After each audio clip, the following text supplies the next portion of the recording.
Hi people, you join me here back at the syndicate, bright and early at 6:30 in the morning. The sun is shining and the wind is hacking through. I mean really hacking through. I'm excited to be here. I've got another 24 hours, well I've got 30 hours, sorry, 30 hours on my hands. A one-nighter, but fishing all today and all tomorrow. So I'm going to make the most of it. We're entering an epic moon phase, and I think it may chuck a good gale. And yeah, really looking forward to it. It's good to be back. So I've been down for about 10 days now, and we're in June, and things are looking promising. The water's really warm now. The fish are really feeding hard. Like I say, we're entering a really good moon phase, and things are looking promising. But I'll just show you just how bad the wind is. I'm going to just step out the van for a split second, because I am in my van, because it's, well, look at this.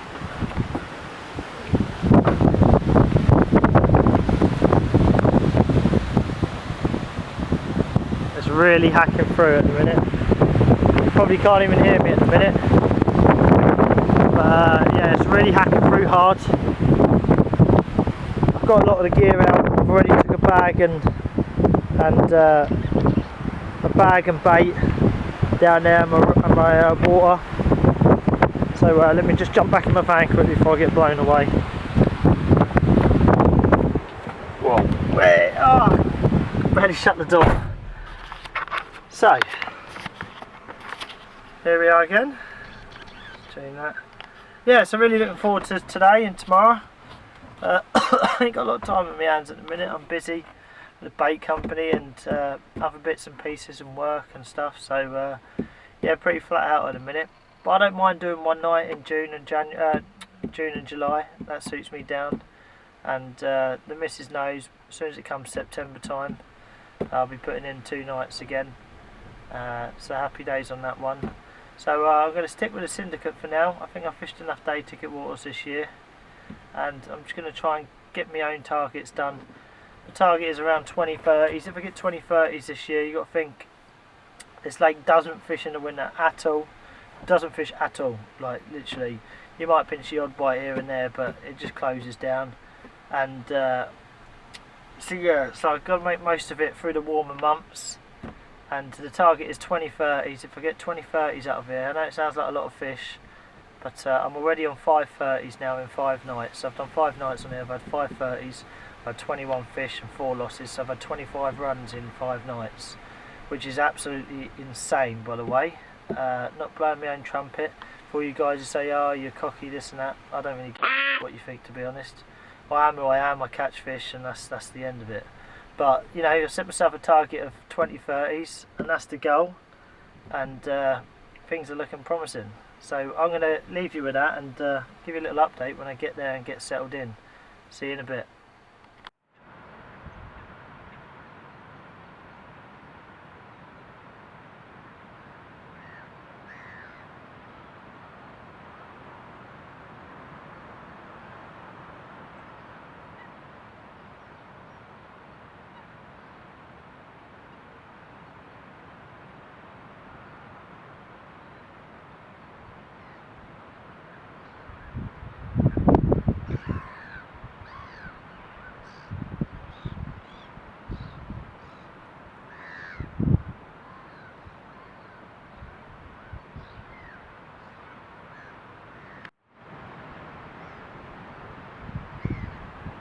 I'm nicely settled in now. Picked the same peg that I was in part 1 and 2. Got down here, there was only one other person here. So I just got jumped back in that peg, and we'll see what happens. The traps are set, everything looks pucker. All the rods went out first time. I got a rod to the right of them 2 rods on a single stand, and that's out to the right in the margin, and I got 2 out longer. Can't do much more at the minute, but a decent amount of bait in. Put 3 kilo in, a kilo on each rod. They're all on separate spots at the minute, all 3 rods. Just trying to pinch bites at the minute, and you know, it's a good amount of bait, a kilo. Put it in chops and quarters and crumb and other bits and pieces, and that's all you can really do, I guess. Looks pucker though. Looks very good. Wind's pushing through, it's changing to more of a westerly now. And I'm right on the back of it. It's lovely round here. Round there it feels about 10 degrees colder.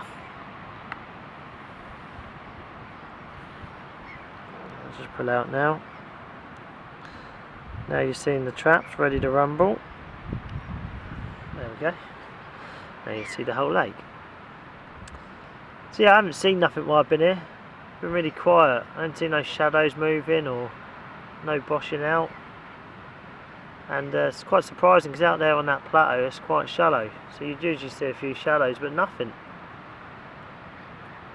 I think it might be a bit of a waiting game. I rang the old dinner bell anyway, put the spom out.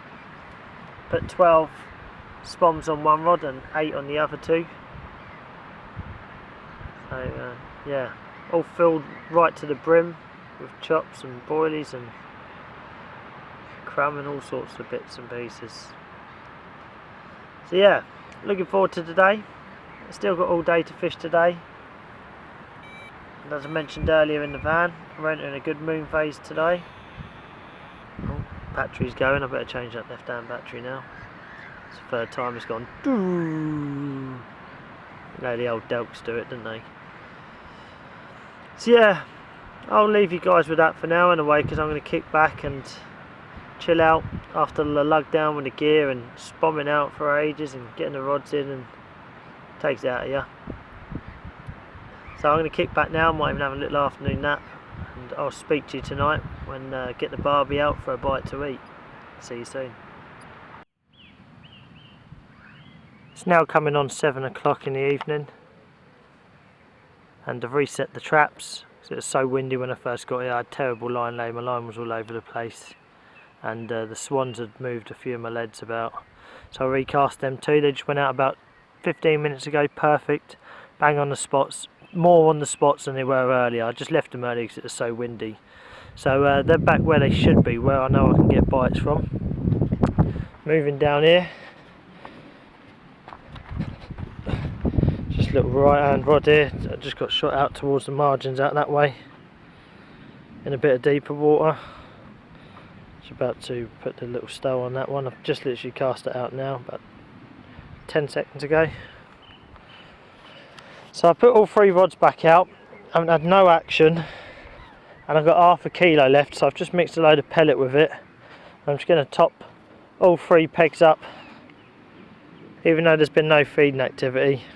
Just going to top all 3 up just to try and pinch an early evening bite. I'm going to kick back now and light the barbie and that. So I'm going to get a bit of bait in before so, and hopefully that might pinch us a bite before dark. Right, so I'll see you when I am lighting the barbie.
Here we are now, finally got the barbie up and rolling. Cooking some chicken and some pork steaks, mushrooms, corn on the cob, and flatbread garlic bread. This is the nuts, by the way. Get this on the barbie, guys. It's the nuts. It goes all like char grilled like. Can't beat a barbie. It's just started to rain actually, just why I've just flicked on. It's just started spitting.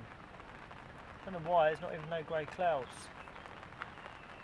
So I thought I'd mention earlier, when I got the rods back out, I dropped a little bit of bait on them, and yeah, I sort of had to have a think about what I was going to do. I was actually going to move 2 rods and change them to 2 totally different spots to what I baited up.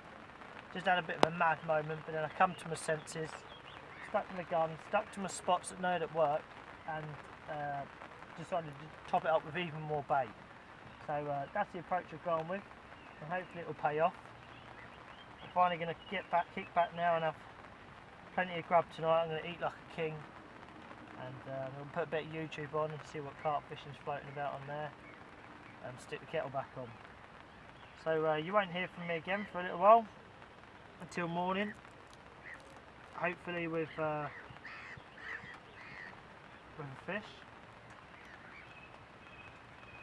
But I shall see you bright and early anyway, fish or no fish. I'll be here, be up bright and early, 5:30. So I'll see you then. Still got about an hour and a half before dark, so if I get anything before then you'll see me. See you soon. So finally a bit of action. The left hand rod's had 3 or 4 liners on in the last sort of 25 minutes or so. About half hour, 40 minutes before dark now. I think there's a bit of feeding activity finally happening. That feels good. Obviously I got here early this morning, bright and early. Nothing's happened today. So fingers crossed for tonight and tomorrow morning. A little show just there, look, did you see that? No, it's a cute. I've seen the back end of a little black object. Little swine. But yeah, so I'm just fishing for one bite, literally. I know if you've followed previous in parts 1, 2 and 3, you'll know that I've done extremely well and had quite a lot of fish, but I can't imagine it being like that for much longer. It's not an easy venue. If I haven't said it, and I'm saying it now, I'm not sure if I said that in part 3, but it's not an easy venue. You can sit down here for 2 nights and not get a bite, but you can also get a few fish if you get it right. So yeah, that's that. And here we are. Here's dinner in HD, cooking on the barbie. Zoom in a bit there. Got some chicken, some pork, corn on the cob, mushrooms. We'll put half that garlic bread on there as well. And then after that probably slap a few more pork chops on while I'm eating all that. Like I say, I'm going to eat like a king today. Just really kick back. Look at that, it looks absolutely amazing, just smoking away there. I like a bit of corn on the cob, but you've got to have butter with it. And make sure you don't forget the butter. My favourite butter is not Flora this time. Oh, I'm in. Well, I thought I'd flick the camera back on for a second just to let you know that weren't a fish earlier. It was a tufty. A bit pissed off, but I've changed the rod now and I've moved it, so maybe it was an omen. So we'll have to wait and see. So I've actually moved it probably about 100 yards to the left now. So if they show up in that middle area, then I'll move it back. But I felt like I put a lot of bait in the first 2 times I was here, out towards the island, and it's only done me 1 bite, and I put a lot of bait in over there. So we'll have to wait and see. I can always move the rods about tomorrow morning after bite time. So yeah, here we are, round 2. Garlic bread, 2 more pork chops, and an empty plate, and a full belly. So I'm going to kick back now and I'll see you in the morning.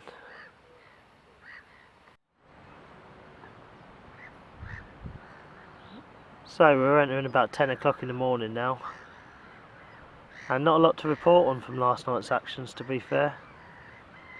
I had a little mirror about 5 o'clock this morning, about £15 or so. Nothing to get too excited about. Nice looking fish and that. Yeah, very small. And that's pretty much been it. That happened on the right hand rod down there out of the two. Got it back out there first cast, perfect, bang on the spot, and nothing. Nothing on the right hand margin rod. So yeah, one of them ones really, scratching my head a bit. So usually when I scratch my head it's usually for a reason. So I'm just going to pack up and move. Sod it, I'm just going to leave all the bait behind. So I put about 3.5 kilo out there now. I'll leave it behind and go and fish singles up the other end, try and pinch a bite. I've seen one show out there this morning, other than obviously the bit of action from what I had with the little 15-pounder. Another 15-pounder showed. Actually it looked smaller than 15, it looked about 8 to 10 pound. So I think that's given me more than enough of a signal to get the hell out of here, I think. So it's about 10 o'clock now, so I'm going to move up the other end, get 6 to 8 hours fishing up there, and see what happens. There's a big weed bed down there, so I'm just going to go and fish singles near it or around it. Might put a seagull, see what happens. But yeah, so I'll report when I'm down there, and I'll speak to you soon. There we are, just about finished packing up before moving pegs. And the right hand rod ripped off again. Nice little common, probably around the 10 pound mark. But I'm still going to move. Just shows me my theory was right. There's a few of the smaller fish up here. I don't think the big girls are here. So I'm going to move for the last 7 hours. So I've had 2 fish, still not blank, so happy days. But obviously the smaller variety. But we're still going to move, so you never know. And I'll speak to you when we get round there, and we'll talk for a few things. Alright, finally. Got the rods in about an hour ago now. So just got to sit tight and pray and hope for the best. I had to make a lot of disturbance when I got here. The trick was, I'd seen a couple of fish when I got up here. The trick was to get all 3 rods out just in an area where I thought the carp were. But of course it didn't go to plan, it was just choked with weed everywhere. That what you can see out in front of me where the seagull is standing on, that's all weed. It's choked everywhere, so I spent a lot of time leading out. Didn't want to do that, but I had to, unfortunately. But it is another peg mapped. So I had a couple of small low doubles from up the other end. I'm up here now, I've got about 4 hours left. Like I say, it did take me a good hour and a half to really map this peg out. It's torrential weed everywhere, to be honest, and it's to the surface in most places. But I think I found like 4 or 5 nice little spots, all in different areas. So I know that I can drop in here. I've got them all written down now. I know I can drop in here at the flick of a switch and just get the rods out without having to lead out and scare the fish out the area next time. So I sort of sacrificed this session a bit, but you never know. There's still a few fish about, I'm sure. I haven't smashed the shit out of the water. I only had an ounce lead, but I made quite a few casts, but obviously hitting the clip nicely and quietly, but it's going to push a few fish out. Hopefully they'll meal back in. I've got all 3 rods. I'll show you this right hand rod here. See that one? That goes out to the right, out that way. That's in pretty close. It's like 9.5 wraps. These 2 down here. So left hand rod's out towards that weed bed over there, or weed beds, and the right hand rod closest to me. If you can see that other seagull right there, until I left it out a couple of about rod length and a half, I'd say, and that's out about 12.5, 13 wraps. So can't do no more than that. I've got all the traps set. Let's just zoom out. And here's the peg I moved to. It's not a very nice looking peg. It's a bit savage, to be honest. It's all gravel and stones, and I put the bivvy up as a little rain shelter when I first got here, and the pegs are so loose in this stuff that just basically this strong southwesterly wind just tore it right out of the ground. So I packed that away. I got a little bit wet earlier, but all 3 traps are set. I'd actually just moved that left-hand rod. Left-hand rod, see that big bit of weed out there on the surface? If you come back 5 rod lengths towards me, I had one out. That was the left-hand rod, like on this side of the weed, closest to me. That was that rod at 7.5 wraps. And then I seen a show right out there, look, right where I'm going, in the middle of the camera lens. And I found a lovely little spot out there. It's a beauty. And they're the sort of spots that I look for on here. So I just re-chucked it about 10 minutes ago. Right out there. Hit the clip nicely, went down beautifully. So 3 rods, 3 traps. No bait left. I ain't even got no bag mix left. So like I say, I got 3 or 4 hours left. You probably won't hear from me again. But you never know. The fish I have seen have been 30 plus down here. Sorry if you can't hear me here, the wind's still savage. But I'll leave you with that for this week. Like I say, there is a few hours left. You might hear from me again. Hopefully you will. That means I've got a 25 plus fish. But if not, I'll see you when I get back for like part 5. And I'll see you then. Well, to say I'm gutted is an understatement. So deflated right now. Lost a big fish about 15 minutes ago. About an hour left now, it's coming on 5 o'clock. Been patient, the rod I cast long and changed spots. Was the rod that went. Absolutely devastated. Made the move. Got everything packed up early. Got round here, found some nice spots. Was then patient. Moved the rods about until I felt comfortable. Ah, God, I just lost a good fish. It was a good fish. It's one of the big ones, I guarantee it. I just know it was a colossal fish. Well over, definitely over 30 pound. Couldn't stop it. Different kettle of fish to them smaller ones. It was just, I'm gutted. Cut my rig in half in the weed. Had it on for about 15 minutes from weed bed to weed bed. Yeah, I couldn't stop it. It finally just cut my rig. Absolutely gutted. So there you go. Got things right in the end because I hooked one of the big gals I was after. Unfortunately, it's not on the bank or in the net. But yeah, until next time, I'll see you then.